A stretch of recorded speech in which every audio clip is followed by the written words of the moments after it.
подкрепата на Merx Global.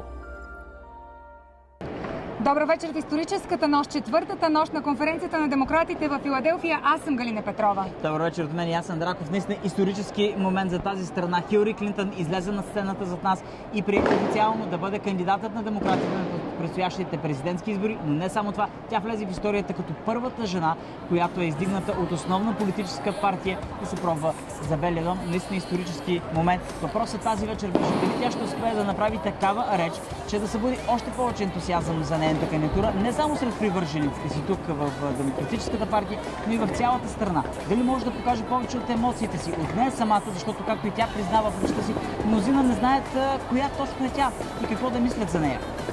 Минути преди Хилари Клинтън да излезе на тази сцена зад нас, чухме от нейната дъщеря Челси Клинтън.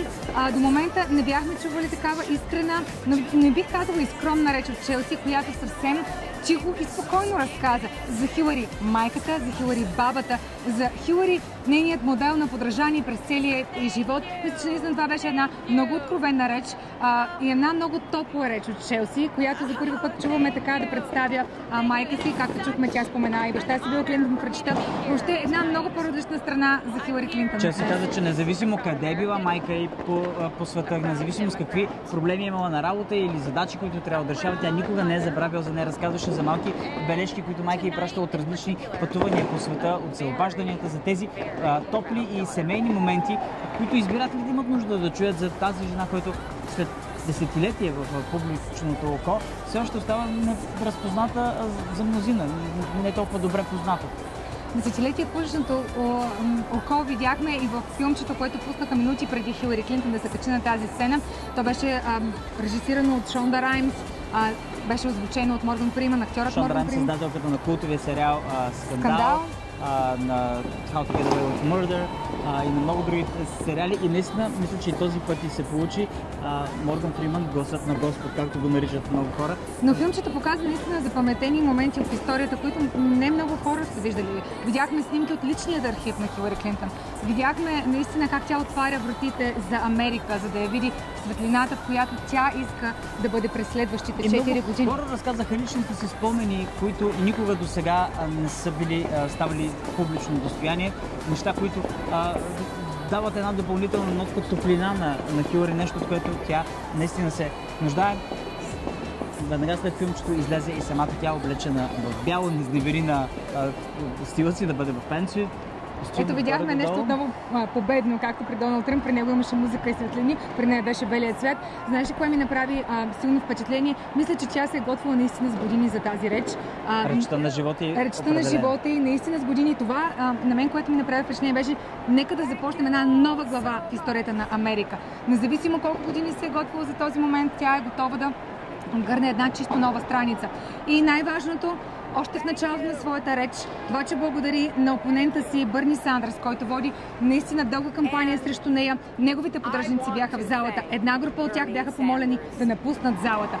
Друга група от тях останаха вътре. Да, и продължаваха да скандират неговото име. Тя съвсем стратегически... Техните викове много бързо и моментално буквално бяха заглушени от викове Хилари на нейните поддръжници, така че партията остана наистина, изглеждаше, че остава едина. Една бивша служителка в администрацията на Клинтън ми каза, че според мен много от тези млади поддръжници на Бърни Сандърс до сега никога не са били част от една партия, не разбират концепцията за обединяване около един кандидат на партията, са част от и подкрепят Бърни Сандърс като част от едно движение, това, което им харесва и не разбират точно какво се случва тук и защо обединението е важно.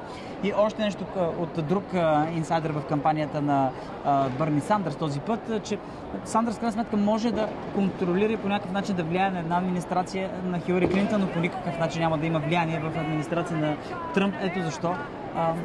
Ето защо и тя чисто стратегически, още в началото, когато му благодари, след това, ако ти направи впечатление 2-3 пъти, отново се обърна към всички онези, които подкрепят Бърни Сандърс, към неговите привърженици, защото сега ще е изключително необходим техният глас. Какво каза тя? Че иска да работи заедно с него по социални проблеми, които бяха изключително важни, с което всъщност той грабна именно тази млада аудитория. Каза, че иска да работи за здравеопазване, за едно достъпно образование и най-вече вече за минимално заплащане $15 на час. Всъщност в речта й имаше много моменти, които са част от всъщност новата платформа на Демократическата партия, която беше гласувана тук на този партиен форум. И тези послания и тези задачи са всъщност част от платформата на Бърни Сандърс. Неща, които Хилари Клинтън беше принудена да приеме в своята платформа и програми, за които Бърни Сандърс, неговите поддръжници със сигурност ще я държат отговорна, ако бъде избрана за президент. Достигнаха този консенсус, за който тя също говореше, че трябва да се постига консенсус и всъщност така биха се постигнали нещата в Америка от тук нататък. Това също, което на мен ми да направи впечатление, тя говори за едно заедно, какъвто е и слоганът на нейната кампания, силни заедно, точно така. Напълно обратно на това, което казва Доналд Тръмп, че сам ще оправи Америка, независимо от това, че ще получава, разбира се, различни съвети, не винаги ще се дослушва до тях. В пиара контрасти тя направи този контраст в речта си, че в Америка нещата се случват заедно и тя обеща, че ще бъде всъщност президент на всички американци, на всеки, който е гласувал за нея, на всеки, който не е гласувал за нея, независимо дали не е поддръжник или не. Тя обеща, че ще бъде президент на всички. Отново част от тази идея, че заедно страната и нацията е по-силна. Голяма част от нейната реч беше посветена на икономически въпроси и проблеми. Обеща, че ще бъде президент, който ще създава работни места още от първия ден в офис до последния ден. На различни географски места, в малки и по-големи градчета, в различни индустрии, за да покажа на избирателите, които не са напълно уверени, че те разбират техните икономически проблеми. Това, което нейната реч се опита да постигне, мисля, че доста ефикасно го направи Хилари Клинтън тази вечер. Тя успя да се обърне точно към тези икономически проблеми, икономическите страхове на нацията и да ги адресира по един ефикасен начин в речта си точка по точка. Препознае различието между различните класи, така да кажем, в обществото, между хората с ниски доходи, тези с високи и обеща тези, които, разбира се, изкарват повече пари, да плащат повече данъци. Това, за което беше обвинявана през по-голямата част от нейната кампания, че няма да бъде, може би, толкова справедлива, абсолютно категорично каза, че това ще е една от нейните главни цели. И го направи не като експерта, както до сега сме виждали, направи го доста емоционално пред всичките тези десетки хиляди души, които се бяха събрали. Само трябва да отбележим, че 4 часа почти преди да започне тя да говори, нямаше свободно място в залата. Secret Service беше отцепил всички входове и общо взето, където си седнал, там оставаш до края на речта си. Не само заради мерките на сигурност, но и заради хората, които продължаваха да идват, независимо колко време оставаше до речта, независимо колко отрано са дошли в залата. Наистина, толкова много хора, толкова много всеки държеше в ръцете си нещо. Трябва да кажем, имаше различно усещане тук, отколкото в партийната конференция на републиканците. Обединението, което се чувстваше в тази зала, емоцията, присъствието бяха много по-различни и разнообразието на хора, на социални групи, които видяхме тук, за разлика от републиканците. Хилари Клинтън на няколко пъти отвърна на атаките на Доналд Тръмп, но може би за мен това, което ще остане, е това усещане за страх, което кампанията на републиканците и Доналд Тръмп създадаха, особено с риториката от тяхната партийна конференция, че нещата в Америка са твърде зле. Той обрисувах, знаеш, една апокалиптична картина миналата седмица, която според демократите цели да създаде страх в обществото. Хилари Клинтън отвърна на това с думите на един бивш американски президент от преди 80 години, че единственото, от което трябва да ни бъде страх, е самият страх, който предизвика, разбира се. Думите, този цитат беше довършен от цялата зала. Много добър, наистина, отговор на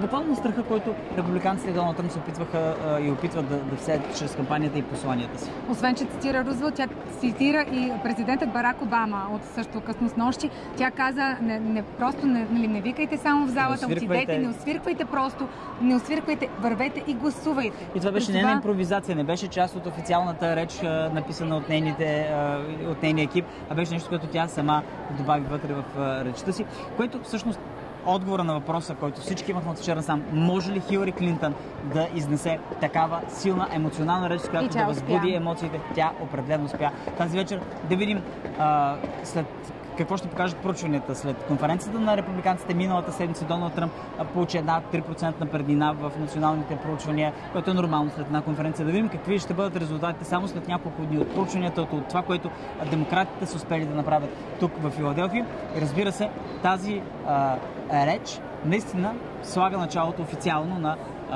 голямата предизборна кампания за най-високите пости в държавата. Точно така, мисля, че тя е нетърпелива, тъй като заедно с всъщност кандидат вице-президента Тим Кейн отпътуват за Охайо, където започват да ходят на ралита заедно, което означава, че наистина виждаме, тя няма търпение да встъпи наистина в тези оставащи 100 дни до основните избори. Само 100 дни.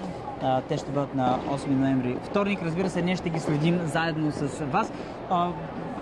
От всяка една интересна точка ще бъдем с кандидатите на техните срещи с избиратели, на дебатите, въобще всички по-интересни неща до 8 ноември, разбира се, в изборната нощ, и ще ви ги покажем на bg-voice.com, в печатното издание на BG Voice и, разбира се, в нашата фейсбук страница. Благодаря ви, че вярвате, че избрахте мен и Галя за коментари и анализи. Благодарим ви, че ни гледахте през тези 2 седмици и че продължавате да ни вярвате. С подкрепата на Mъркс Глобал.